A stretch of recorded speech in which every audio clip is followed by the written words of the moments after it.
रणबीर कपूर और बॉबी देओल अभिनीत animal film की अपार सफलता के बाद में अब खेसारी लाल यादव भी भोजपुरी में एनिमल का रीमेक बनाने वाले हैं। इससे बड़ा झूठ हमने नहीं सुना। सही बोल रहे हैं भाई, यकीन नहीं हो रहा है ना? हमको भी नहीं हो रहा था। अच्छा, हमको सिखा रिया है। अब खेसारी लाल यादव रणबीर कपूर की नकल करते नजर आएंगे फिल्म डंस में। यह फिल्म एनिमल की रीमेक होगी और इस फिल्म की शूटिंग जनवरी महीने से बनारस में होगी। तो ये देखना रहेगा कि खेसारी लाल यादव कितने बड़े एक्टर है, कितने एक्टिंग में माहिर है, जो रणबीर कपूर की एक्टिंग को कर पाएंगे। क्योंकि रणबीर कपूर एक मजे हुए कलाकार है, उनकी एक्टिंग के बारे में क्या कहना, उनका एक्टिंग को लेकर उनके ऊपर में प्रश्न नहीं उठाया जा सकता है। और वैसे भी खेसारी लाल यादव भी एक अच्छे एक्टर है, लेकिन बॉलीवुड के तर्ज पे नहीं है, रणबीर कपूर जैसा नहीं है। उनका अभिनय लाजवाब है, अनोखा है।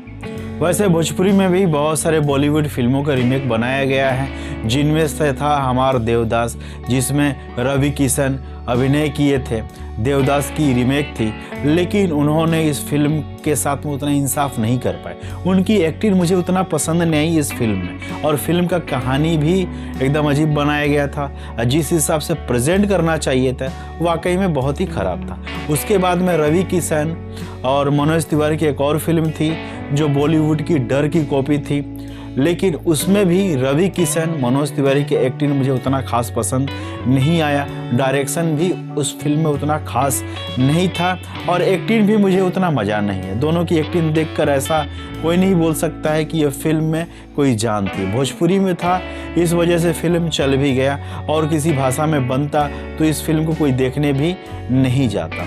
और रवि किशन तो एक मजे हुए कलाकार है, लेकिन मनोज तिवारी गायकी को छोड़कर उनका कोई भी चीज़ अच्छा नहीं है। वो एक्टिंग हो, प्रेजेंटेशन हो या डांसिंग हो, कुछ भी अच्छा नहीं है। फिर भी किस्मत मेहरबान है तो कुछ भी किया जा सकता है। खैर, वो बात की बात है, मैं इस पर नहीं जाना चाहता हूँ। अब फिर एक रीमेक फिल्म बनने वाली है, जिसका नाम है डंस, जिसमें खेसारी लाल यादव हैं, और साउथ के एक्टर भी इस फिल्म में नज़र आने वाले हैं, और साउथ के डायरेक्टर से भी इस फिल्म के लिए बात चल रही है। डंस, जो कि एनिमल फिल्म का रीमेक होगी। ये देखना रहेगा कि खेसारी लाल यादव इस फिल्म में एक्टिंग किस तरह कर पा रहे हैं, और इस फिल्म के साथ में कैसा इंसाफ वो कर पा रहे हैं। तो फ्रेंड्स, तो आपकी राय क्या है, हमें कमेंट्स करके बताइए। तो चलिए फ्रेंड्स, अगले वीडियो में फिर से मुलाकात होगी। जय भोजपुरी, जय हिंद।